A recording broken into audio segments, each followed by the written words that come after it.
Hey, it's Kayla. So getting straight into the topic, how do you know you're outgrowing your friends? Because this is something that we're all going to have to experience, or this is something that we all have experienced already. And quick disclaimer, if you hear a dog barking in the background, it's my neighbor's dog. This is what I hear every single day, unfortunately. So I'm sorry for that, but if you hear it, that's what it is. And these will be the different segments and topics that are going to be in my video. The first thing that I want to get into is outgrowing your friends. I've outgrown so many of my friends from school, like the friends I used to party with or go to school with, I'm not friends with anymore. It's not because they were a bad friend to me or the other way around, it's just because we outgrown each other. We both have different interests and we both have different goals in life. Another way to know that you outgrown your friends is if you have a mindset shift or a change in life. If the conversations on a day-to-day basis have no gains, or you feel like you're taking a step back from your goals, it's probably because you had a mindset shift and you guys think differently. There's like a disconnect between you guys. Some people around me like to gossip and talk about celebrities and what they've been up to, but I could care less. I enjoy talking about my business and my future plans, and that's perfectly fine. I'm just aware that the people around me just have different interests in me. I just won't waste my time entertaining that. And another thing, I used to call my friends and sit on the phone for hours and used to just complain about life.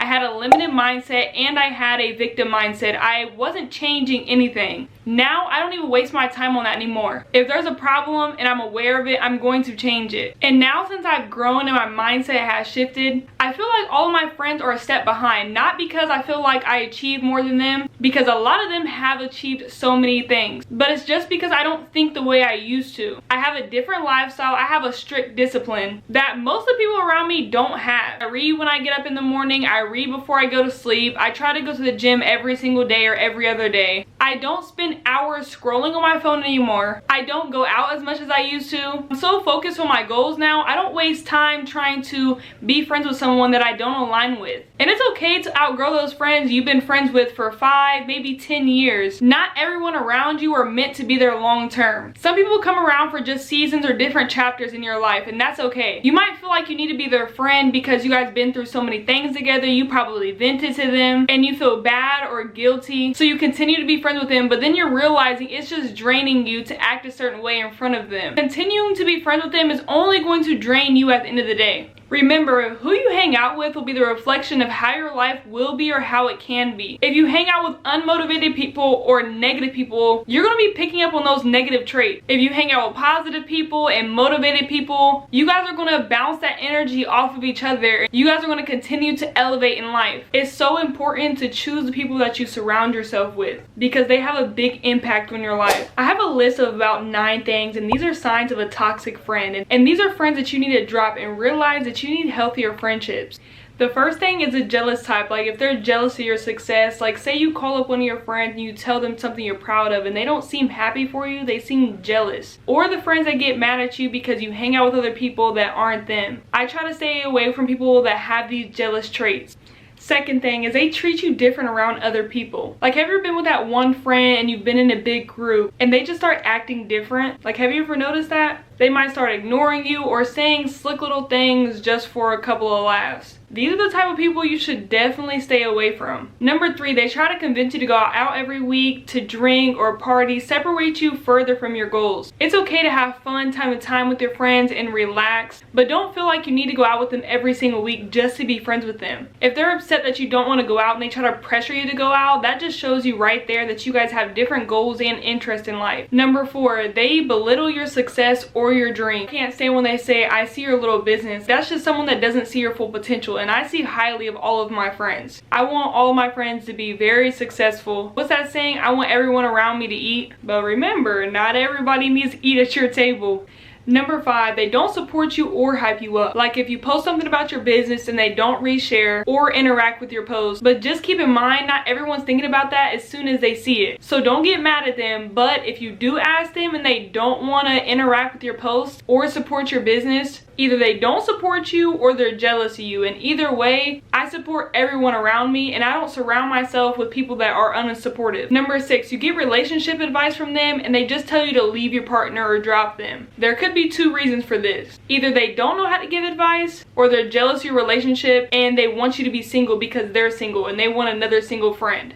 Either way, be careful on who you get your advice from, especially about your relationship. Number 7, friends that criticize you. But you need to know the difference between constructive criticism or them just flat out criticizing you. Because I've had friends that told me I'm way too skinny, and other friends that told me that I'll never find a man because my standards are too high. And I know right there they're just criticizing me, because it's not like they were trying to give me advice like, hey girl, you're getting skinny, like these are some ways you can gain weight, or these are some things you can do in the gym. Or it's not like them saying, hey, maybe you're self-sabotaging yourself and your standards are too high for these reasons. So are they actually giving you things that you can work on, or are they just criticizing you and just being mean? Number 8, they bully everyone around you and they make fun of people instead of complimenting people. So one thing that I don't do is surround myself with bullies or negative people. I don't bully people around me just for some laughs. It just shows what type of character you are. Number 9, they come back to you with drama and rumors. Like, honestly, I don't care what Elizabeth's doing and who she's dating. And if they come back to you and tell you that someone was talking about you, do you actually think that they were defending you? Why are they always coming back with this drama and rumors? Like, is it benefiting the both of you? Because I don't waste my time on that negative energy. And these are some signs of toxic friends that I've experienced. Maybe you've experienced these type of friends, and if you haven't, now you can keep an eye out on these type of people. How to deal with or how to end a friendship on good terms without any drama or feeling bad. So by no means are you obligated to end on good terms with the person that did you wrong or didn't treat you right. You don't owe anything to them. But this might be some advice for people that want to end on good terms because they weren't bad friends to you. You guys just have different interests. So you might feel like you're leaving your friend behind. That's a completely normal feeling because you've probably been through tough times with this person. You've probably known this person for years.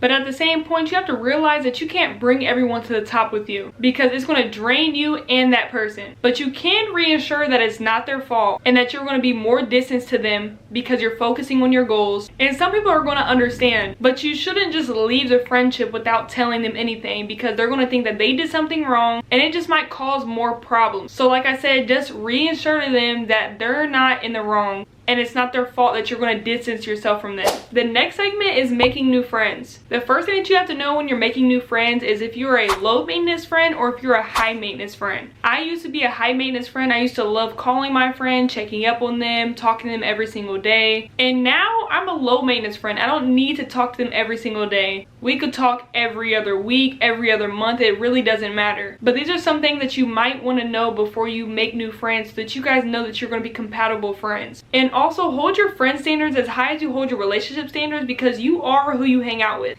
And a big tip to making new friends, meet people where your interests are and your hobbies are. If you like books, you could meet them at a bookstore. You could meet them at a pottery class, maybe a cafe, a golf club, networking events. Say you want to collab with people on YouTube, you could also text them. Maybe you love sports and you meet them at a sports event. You could try to meet those new friends where your interests are. You might not want to go to a bar and meet your new best friend at a bar and figure out later on that they drink a lot more than you do. And getting into the last segment, good healthy friends. So I know when I have a good friend, when they motivate me in a positive way, they have a positive mindset, like that half full friend instead of that half empty friend. A friend that you can feel authentic around and feel yourself around them. You guys can reciprocate the same energy towards each other, like buying each other gifts on your birthday, and you guys can give each other good advice and actually take their advice into consideration. And these are some things that I find in a good healthy friendship. And this gets us into the end of the video. I hope you learned something from my experience. If you did and enjoyed this content, consider subscribing, and I'll see you guys in my next video. Bye. Smooth, you almost stepped on my shoes. All white kid got me walking on the moon like Looks like you lost another one. bitch move, you almost stepped on my all white kid got me walking on the